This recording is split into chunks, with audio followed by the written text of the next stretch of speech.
Päkapikk Mardi elulugu. Oli tuuline talvepäev. Päkapikul oli veel pikk maa laste sussi sisse maiuseid panna ning mõtles, kuidas ma küll selle ööga kõikidele lastele kingid ära jõuan viia. Ta otsustas endale saani ehitada. Ta otsis üles võlumetsa, et seal võlupuid raiuda.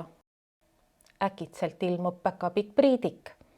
Mart küsib, Priidik, mida sina siin teed? Priidik vastab, valvan, et keegi võlupuid ei raiuks. Mart küsib, miks sa neid võlupuid valvad? Kuna siin pesitsevad pilapasknäärid ja nende pesasid ei tohi lõhkuda. Aga kuidas ma siis üllatused kiiresti sussi sisse jõuan viia? Priidik arvas, et mõtleks koos mingi parema lahenduse välja.